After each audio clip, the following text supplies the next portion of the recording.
ओम अज्ञानतिमिरान्धस्य ज्ञानाञ्जनशलाकया चक्षुरुन्मीलितं येन तस्मै श्रीगुरवे नमः।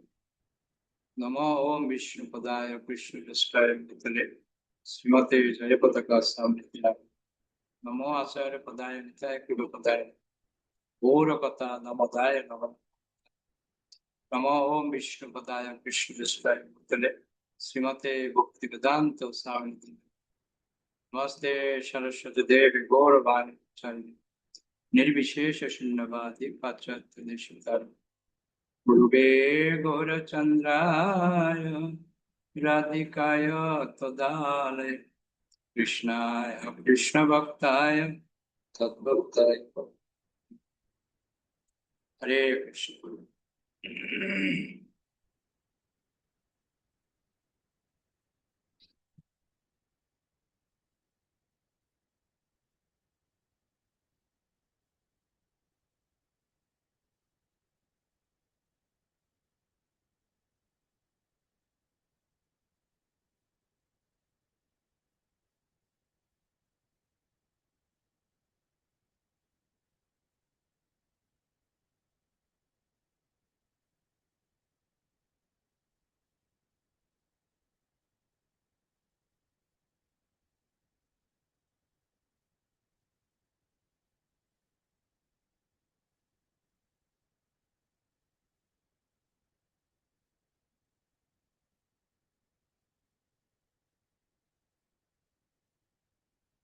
দুর্জনগণের পাপ খণ্ডনের জন্য শ্রী সচিতালয়ের আবির্ভাব।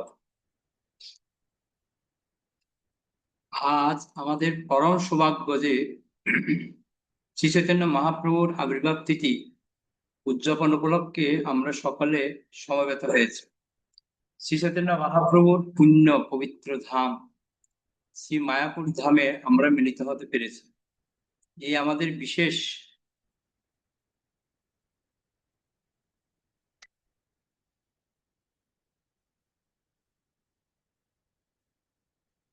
সুকৃতির ফল।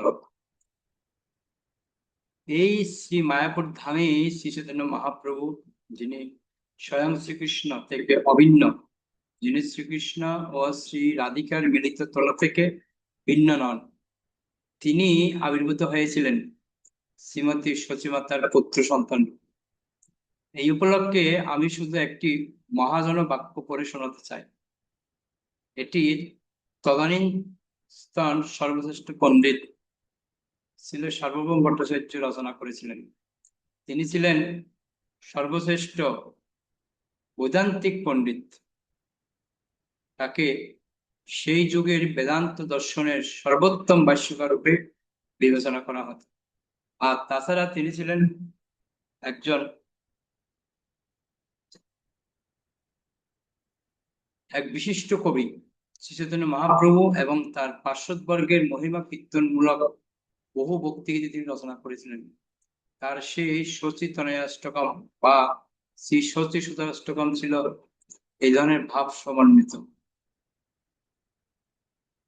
উজ্জ্বল বরণ গৌর বর দেহম বিলসিত নিরবধি পাববি দেহম ত্রিভুবন পবন কৃপয়া লেশং তং প্রণমামি চ শ্রী সচিতনয়। যার উজ্জ্বল বরণ, গৌরবর্ণ সুন্দর দেহখানি নিরবধি অসীম ভাবসমূহে বিশেষভাবে উপস্থিত হয়ে শোভা পাচ্ছে, যার কৃপা তিলক পবিত্র করে সেই কলিযুগ পাবন অবতারী রাধাকৃষ্ণ মিলিত তনু ভগবান শ্রী সচিতনয়কে প্রণাম করি। গদ গদ অন্তর ভাব বিকারম দুর্জনা তর্জন নাদ বিলাসম ভবভয় ভঞ্জন কারণ করুণম তং প্রণমামি চ শ্রী সচিতানয়। যার বাক্য গদ গদ, অন্তর ভাব বিকারে দ্রবীভূত, যার হুঙ্কারে সিংহনাদে দুর্জনগণ ভীত হয়, যার করুণা সংসার বৃত্তি খণ্ডন করে, সেই শ্রী সচিতানয়কে প্রণাম করি। সচিতনয় অষ্টকম।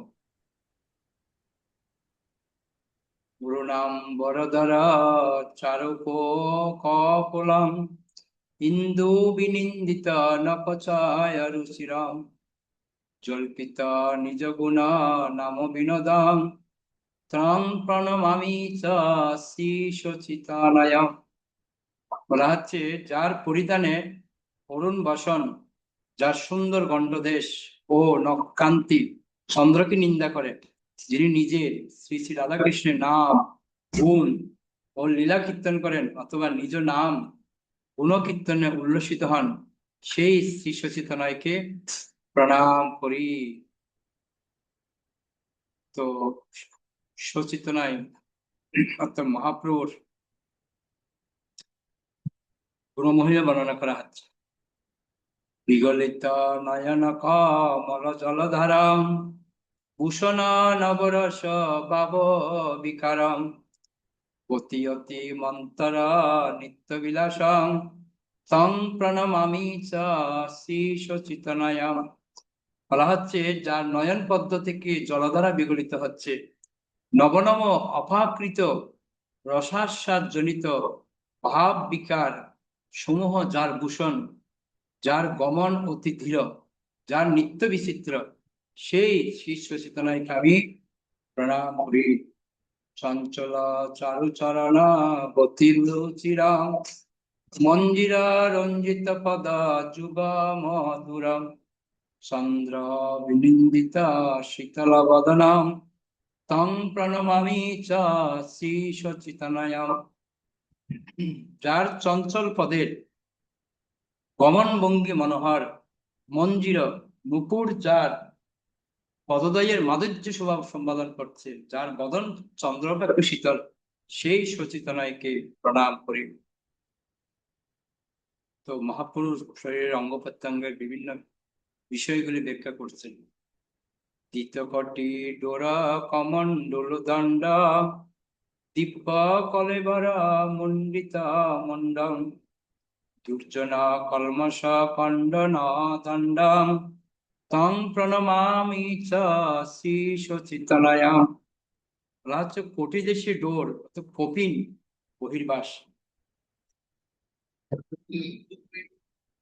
যার দণ্ড ধারণ দুর্জনগণের পাপ খণ্ডনের জন্য, সেই শ্রী সচিতনয়কে প্রণাম করি।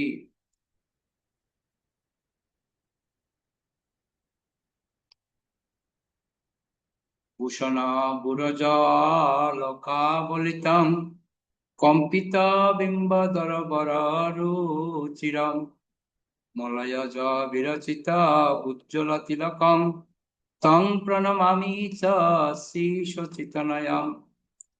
বলা হচ্ছে ধরনের ধূলি নির্গত অলকা সমূহ যার ভূষণ, যার বিম্বফলের মতো অদর কম্পিত হচ্ছে, যার ললাটে উজ্জ্বল মলয়জ চন্দনের তিলক শোভা পাচ্ছে, সেই সচিতনয়কে আমি প্রণাম করি।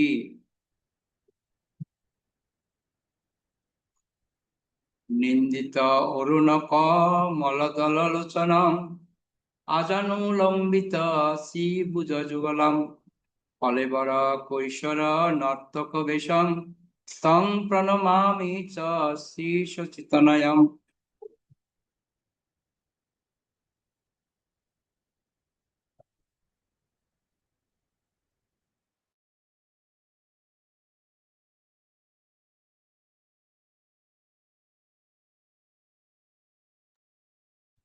যার নেত্রযুগল রক্তপদ্মের পত্রতুল্য, বাহুযুগল জানুদেশ পর্যন্ত আলম্বিত, কিশোর শরীর নর্তক ভেষ, সেই সচিতনয়কে আমি প্রণাম করি। শ্রী চৈতন্য মহাপ্রভু এমন এক সময়ে আবির্ভূত হয়েছিলেন যখন অন্তত পক্ষে বঙ্গদেশের এই অঞ্চলটির অতিশয় অবনতি ঘটেছিল। কেবলমাত্র বঙ্গদেশের এই অংশটি নয়, প্রকৃতপক্ষে সমগ্র ভারতেই নিদারুণ অবনতি হয়েছিল এবং ভারতবর্ষে এক সংকটময় অবস্থার মধ্যে দিয়ে চলেছিল। আর যে কেউ অনুমান করতে পারবে যে সে সময়ে পৃথিবীর অবস্থা হয়ে উঠেছিল বিশেষ দুর্বিপাকগ্রস্ত। 500 বছর আগে যখন শ্রী চৈতন্য মহাপ্রভু আবির্ভূত হন, তখন ভারতবর্ষ ছিল মুসলমান কবলিত। কলিযুগ শুরু হবার আগে ভারতবর্ষে বৈদিক সংস্কৃতির চর্চা করা হতো এবং ভারতবর্ষের শাসকেরাই সমগ্র পৃথিবী শাসন করতেন। সমগ্র শশাগোরা এই পৃথিবীর সর্বশেষ সম্রাট ছিলেন পরীক্ষিত মহারাজ।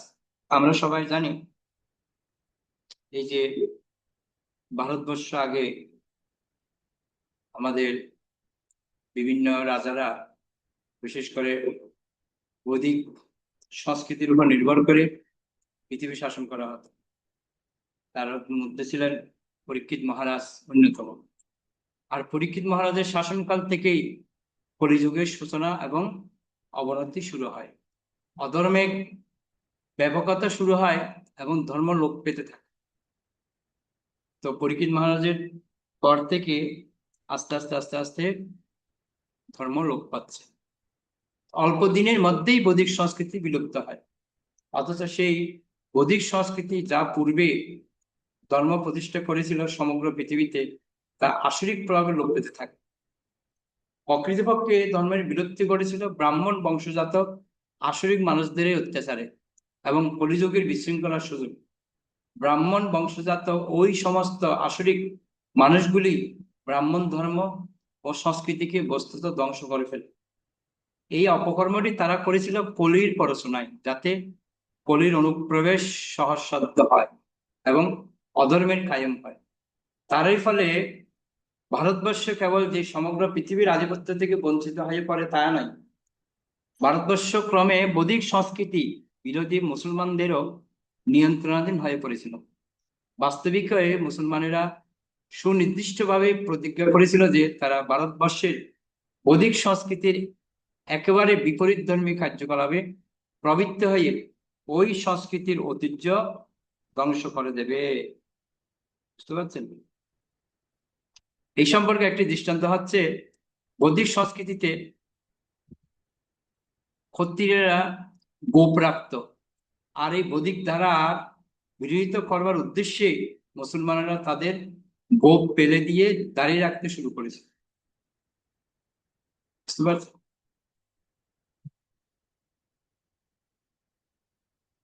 তেমনি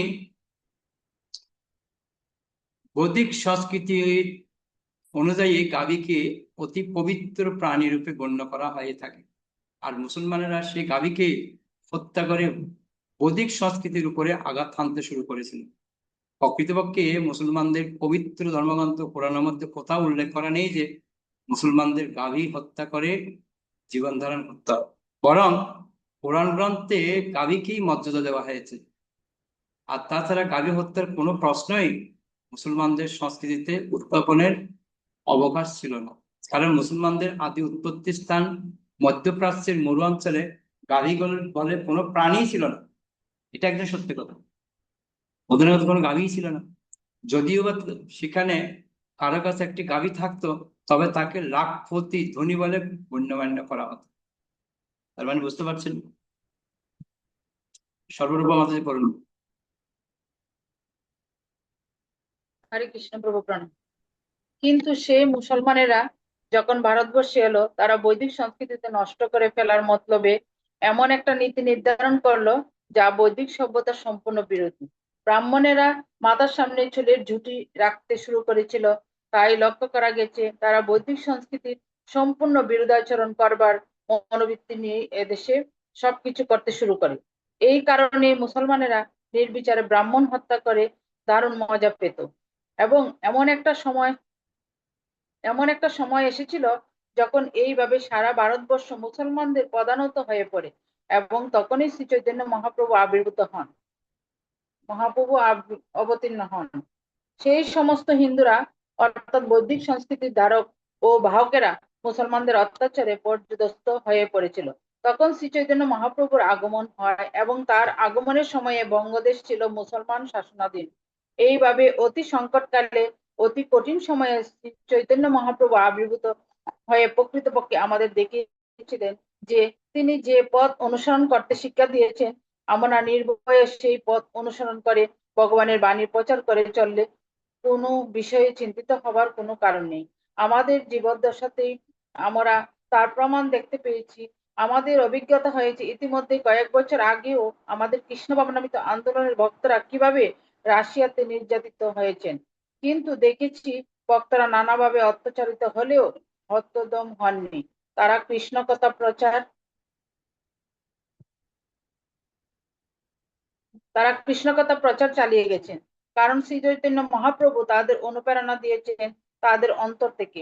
সেই প্রেরণা তাদের প্রাণে এমনই অসামান্য শক্তি সঞ্চার করেছে, যার ফলে দেখতে না দেখতে নাস্তিক কমিউনিস্ট সরকার উৎখাত হয়ে গেছে রাশিয়া থেকে। কেবল রাশিয়া থেকে নয়, সমগ্র পৃথিবীর অন্যান্য সমস্ত দেশ থেকে নাস্তিকতার বিলুপ্তি ঘটতে শুরু করেছে। অতি সংকটময় পরিস্থিতির মাঝে স্বয়ং আবির্ভূত হয়ে শ্রী চৈতন্য মহাপ্রভু আমাদের এই উপদেশ উপলব্ধি করবারই সুযোগ দিয়েছেন যে সংকটকালে ধীরস্থির থেকে দৃঢ় মনোভাবাপন্ন হয়ে তার বাণী প্রচার করে যেতে হবে। তাহলে ক্রমে বৈদিক সংস্কৃতি কেবলমাত্র এই বঙ্গদেশেই নয়, বিশ্বব্যাপী আবার মাথা তুলে দাঁড়াবে এবং বিশ্ববাসীর সমূহ অবনতি রোধ করতে পারবে। অত্যন্ত দুর্লভ প্রেম পরিবারে দান। শ্রীল ভক্তিবিনোদ ঠাকুর বর্ণনা করেছেন যে শ্রীকৃষ্ণ চৈতন্য মহাপ্রভু জীবদের প্রতি দয়া করে অত্যন্ত দুর্লভ কৃষ্ণপ্রেম দান করার জন্য অবতীর্ণ হয়েছেন। শ্রীকৃষ্ণ চৈতন্য প্রভু জীবে দয়া করি সপার সদস্য দাম সহবতরি অত্যন্ত দুর্লভ প্রেম করিবারে দান শিকায়ে শরণাগতি বকতের প্রাণ। শ্রীকৃষ্ণ চৈতন্য মহাপ্রভু স্বয়ং ভগবান শ্রীকৃষ্ণ, তারপরে শ্রীকৃষ্ণ তার ব্রজলীলা বিলাস করার পর তিনি এই কলির প্রথম সন্ধ্যায় আবির্ভূত হয়েছেন ভক্ত রূপে। ভগবান এই অবতারে তার ভগবত্তা প্রকাশ করে আসেননি, তিনি এসেছেন ভক্ত রূপে। শ্রীকৃষ্ণ চৈতন্য মহাপ্রভু রূপে অবতীর্ণ হয়েছেন শ্রীকৃষ্ণ চৈতন্য মহাপ্রভু শ্রীকৃষ্ণ স্বয়ং। শ্রীকৃষ্ণ শ্রীমতী রাধারানীর ভাব এবং অঙ্গকাতি অবলম্বন করে অবতীর্ণ হয়েছেন এই নবদ্বীপ মায়াপুরে। শ্রীকৃষ্ণ চৈতন্য রাধাকৃষ্ণ নহে অন্য। শ্রীকৃষ্ণ চৈতন্য মহাপ্রভুর সঙ্গে রাধাকৃষ্ণের কোনো পার্থক্য নেই, তারা অন্য কেউ নয়। শ্রীকৃষ্ণ চৈতন্য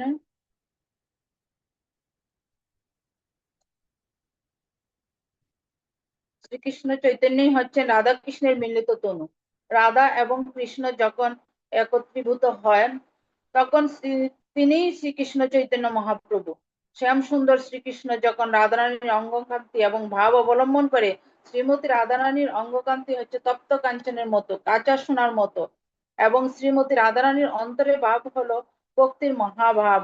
তার অঙ্গকান্তি এবং ভাব অবলম্বন করে শ্রীকৃষ্ণ যখন আসেন তখন তিনি হচ্ছেন শ্রীকৃষ্ণ চৈতন্য মহাপ্রভু।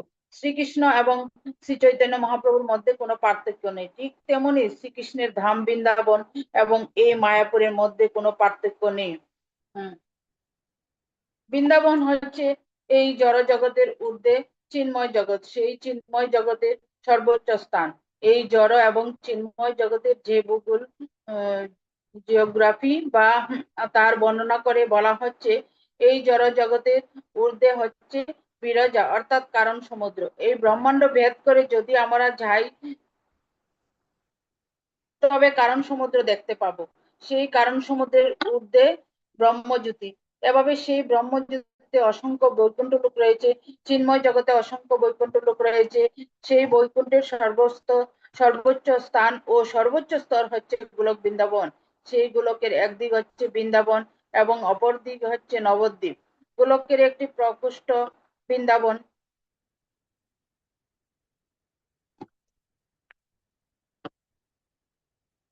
অপরদিকে হচ্ছে গোলকের একটি প্রকোষ্ঠ বৃন্দাবন এবং আর একটি প্রকোষ্ঠ নবদ্বীপ।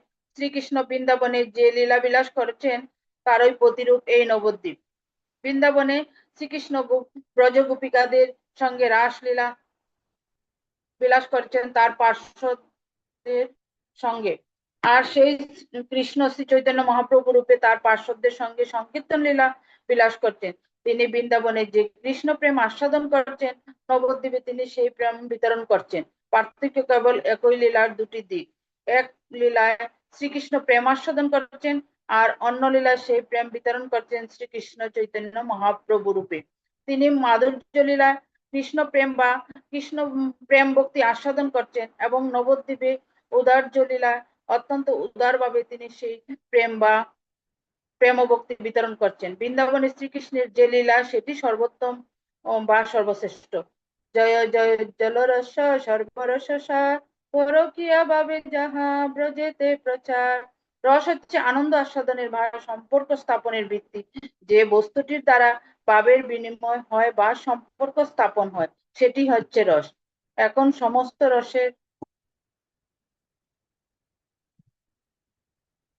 সমস্ত রসের মধ্যে এই রস 12 প্রকার। তার মধ্যে 5টি মুখ্য এবং 7টি গৌণ। 5টি মুখ্য রস হচ্ছে শান্ত, দাস্য, সখ্য, বাৎসল্য, মধুর। আর 7টি গৌণ রস হাস্য, অদ্ভুত, বীর, রৌদ্র, ভয়ানক, করুণ, বীভৎস। এখন এই 12টি রসের মধ্যে সর্বশ্রেষ্ঠ জয় জয় জলরস সর্বরস সার।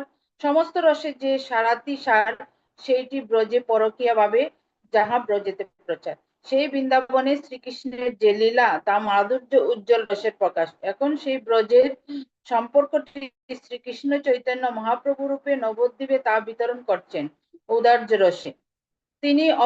তিনি অকাতরে কোন রকমের যোগ্যতা অযোগ্যতা বিচার না করে সেই বস্তুটি তিনি সকলকে দান করছেন। এবং শ্রী চৈতন্য মহাপ্রভু লীলাস্থলী হচ্ছে এই মায়াপুর। নবদ্বীপ হচ্ছে 9টি দ্বীপ। এই দ্বীপটি ভগবত ধাম আর তার রূপটি সহস্রপত্র কমলং গোকুলাক্ষং মহৎ পদম গোলক। সেটি সহস্রপত্র সমন্বিত, হাজার হাজার পাপড়ি সমন্বিত একটি পদ্মের মতো।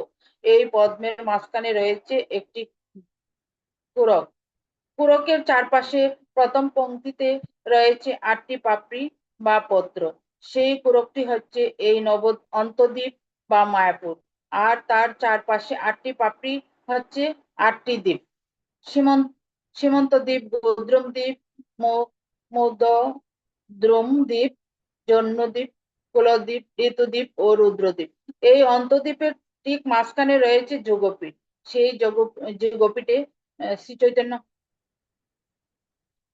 শ্রী চৈতন্য মহাপ্রভু আবির্ভূত হয়েছেন, যেটি হচ্ছে তার জন্মলীলা স্থান। শ্রী চৈতন্য মহাপ্রভু এই নবদ্বীপে লীলাবিলাস করছেন তার প্রথম 24 বছর, অর্থাৎ তার জন্মলীলা থেকে কৌমার লীলা, বাল্য লীলা, কৌমার লীলা, কৌশল লীলা, এভাবে গায়স্থ লীলা। গায়স্থ লীলার পর শ্রী চৈতন্য মহাপ্রভু সন্ন্যাস গ্রহণ করে 24 বছর বয়সে। সেই সন্ন্যাস লীলায় মহাপ্রভু বিভিন্ন স্থানে ভ্রমণ করেন এবং বিশেষভাবে তিনি জগন্নাথপুরীতে অবস্থান করেছিলেন। বাকি 24 বছরের মধ্যে 6 বছর তিনি ভ্রমণ লীলা করেন, আর বাকি 18 বছর তিনি জগন্নাথপুরীতে ছিলেন। শ্রী জগন্নাথপুরীতে শ্রী চৈতন্য মহাপ্রভুর যে লীলা সেটি বিপ্লম্বের পরাকাষ্ঠা। শ্রীকৃষ্ণের বিরহে ভক্তের যে আকুলতা, কৃষ্ণের বিরহে রাধারানীর যে আকুলতা, সেই আকুলতাটি চৈতন্য মহাপ্রভুর জগন্নাথপুরীতে আস্বাদন করেন। এইভাবে বিপ্লম্ব ভাব প্রকাশ করে শ্রী চৈতন্য মহাপ্রভু আমাদের শিক্ষা দিলেন কিভাবে ভক্ত হতে হয়। সম্ভোগ আর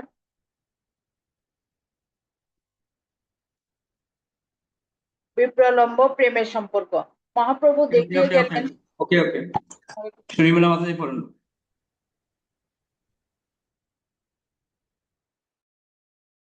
হরে কৃষ্ণ প্রভু প্রণাম।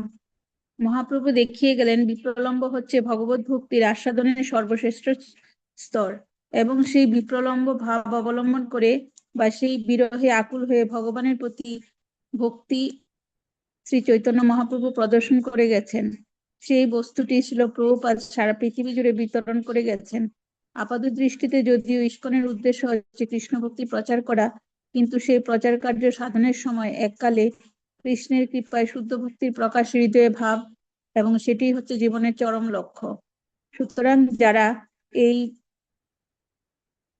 কৃষ্ণ ভক্তি অর্জন করতে পারে তাদের বুঝতে হবে এটি এক মহা সৌভাগ্যের ফলস্বরূপ।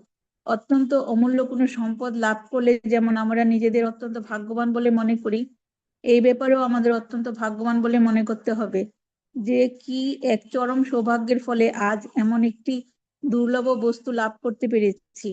এখন সেই দুর্লভ সম্পদটি যথাযথভাবে আগলে রেখে সন্তর্পণে অর্থাৎ অত্যন্ত সাবধানতার সঙ্গে সম্পর্কটিকে আগলে রেখে সম্পত্তিটি সদ্ব্যবহার করতে হবে। এই সম্পত্তির কাছে অন্য সব অত্যন্ত তুচ্ছ নগণ্য হয়ে যায়। কৃষ্ণ ভক্তির কাছে কৈবলং নরকায়তে মুক্তি নরক সদৃশ্য বলে মনে হয়। ত্রিদশ পুরকাশ পুষ্পায়তে স্বর্ণসূক্ষ্মে আকাশ কুসুম বলে মনে হয়।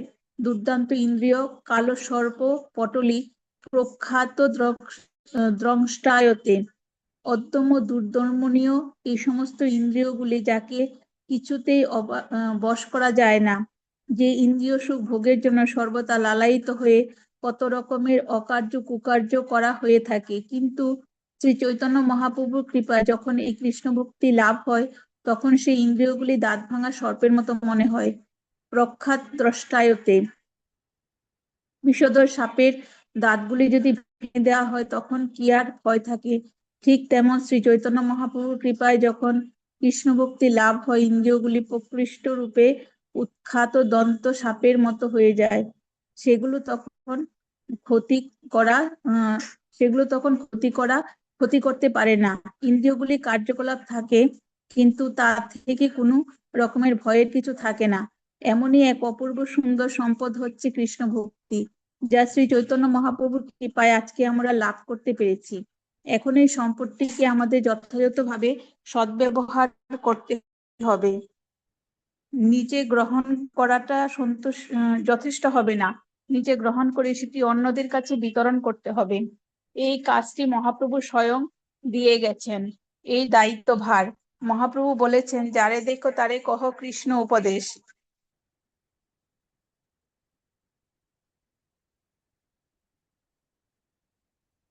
যাকে দেখো তাকে কৃষ্ণের বাণী কথা উপদেশ দাও। ভগবত গীতায় যে কথাগুলি শ্রীকৃষ্ণ বলে গেছেন সেই কথাগুলি প্রচার করো। জীবকে এই বস্তুটি দান করো, তার ফলে শ্রীকৃষ্ণ প্রসন্ন হন। শ্রীকৃষ্ণ নিজেই বলেছেন, যারা কৃষ্ণ ভক্তি প্রচার করে তারা তার সবচাইতে প্রিয়। অতএব শ্রীকৃষ্ণের প্রীতি সাধনের জন্য অথবা কৃষ্ণের কৃপা লাভের জন্য আমরা এই কৃষ্ণ ভক্তি প্রচার যথাসাধ্য চেষ্টা করা উচিত এবং আমাদের যতটুকু ক্ষমতা সেই ক্ষমতা অনুসারে আমাদের প্রচার করতে হবে। কারোর ক্ষমতা অনেক বেশি থাকে, সে অনেক ব্যাপকভাবে প্রচার করবে। কারোর ক্ষমতা অনেক বেশি, সে অনেক ব্যাপকভাবে প্রচার করবে। যাদের ক্ষমতা কম তারা অল্প বা স্বল্পভাবে প্রচার করবে, কিন্তু প্রচার আমাদের সকলকে করতে হবে। কত লোক মায়াপুরে আসে, তারা অনেকেই কৃষ্ণ ভক্তি লাভ করেনি। তাদের কাছে আমরা গিয়ে বলতে পারি শ্রীকৃষ্ণকে, শ্রী চৈতন্য মহাপ্রভুকে, মহাপ্রভুর যে দানটি সেটি কিরূপ অদ্ভুত, কি অপূর্ব সুন্দর, কি দুর্লভ বস্তু। কখনো মনে করা উচিত নয় যে আমি কি করে প্রচার করব, না, যতটুকু জানো ততটুকু প্রচার করো। কৃষ্ণ ভগবান, এইটুকু যদি আমরা বুঝতে পারি তাহলেই হবে। এ সম্পর্কে একটি দৃষ্টান্ত আমার মনে পড়ে। ছিল প্রভুপাদ তখন ভারতবর্ষে। প্রভুপাদের সঙ্গে তার সচিব শ্যামসুন্দর প্রভু এবং তার স্ত্রী মালতী রয়েছেন। শ্যামসুন্দর ও মালতীর একটি ছোট্ট মেয়ে ছিল, সরস্বতী। সরস্বতীর বয়স তখন 6 বছর। একদিন একজন মন্ত্রী প্রভুপাদের সঙ্গে দেখা করতে এসেছিলেন।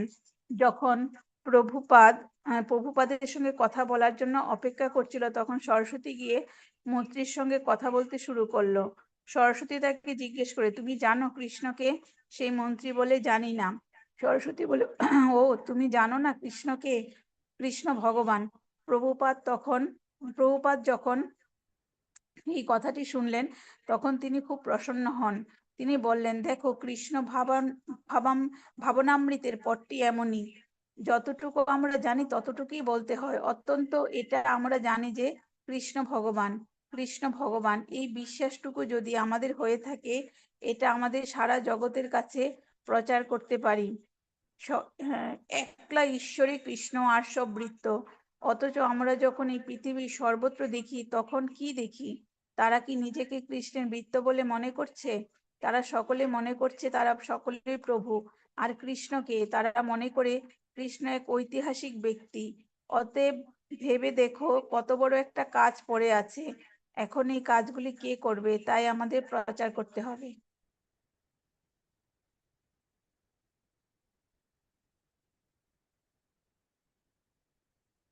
প্রচারের পদ্ধতি হচ্ছে, যদি হৃদয় জয় করা যায় তখন যা বোঝানো হয় সেটি সকলে গ্রহণ করবে।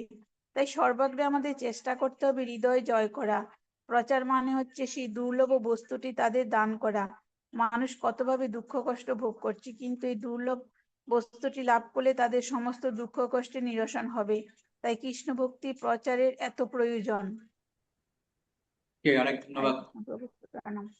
এবার আমি একটু শুনি আপনাদের মুখ থেকে কি বুঝলেন, কি নির্দেশ দিল আপনাদেরকে। আমি তো আপনাদেরকে প্রচার করতে বললে আপনাদের গায়ে জ্বর চলে আসে, যেন আকাশ যেন মাথার উপর তুলে দিয়েছে, পাহাড় তুলে দিয়েছে। আর কিভাবে যে উদাহরণ দিয়েছে দেখুন, সরস্বতীর কাছ থেকে শেখা উচিত, মন্ত্রীকে প্রচার করছে কৃষ্ণ কাকে বলে। এই যে কথাগুলো আমাদের সারা জীবন মনে রাখা উচিত।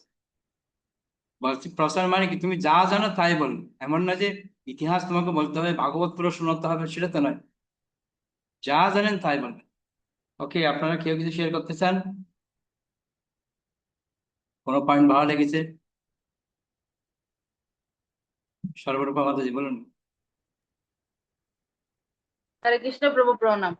প্রভু শ্রীকৃষ্ণ নিজেই এখানে বলেছেন যে কৃষ্ণ ভক্তি প্রচার করে তিনি আমার সবচেয়ে প্রিয়।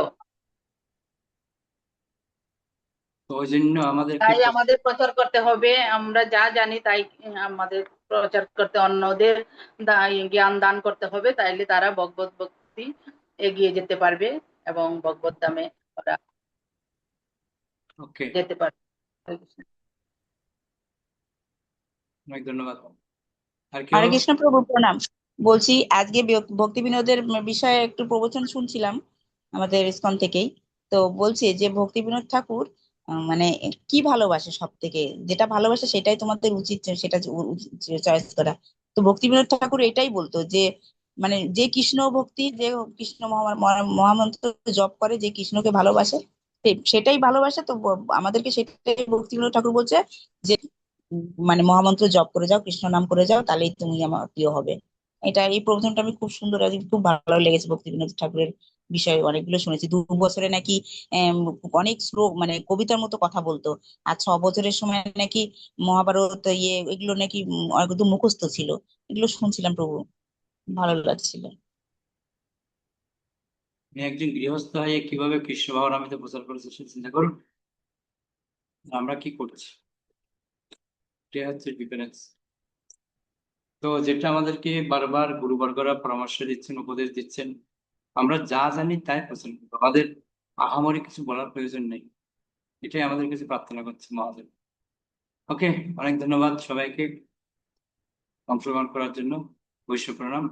পাঞ্চা কল্পতরুভ্যশ্চ কৃপা সিন্ধুভ্যেব চ পতিতানাং পাবনেভ্যো বৈষ্ণবেভ্যো নমঃ। অনাথ বৈষ্ণব কি জয়, জয় গৌর।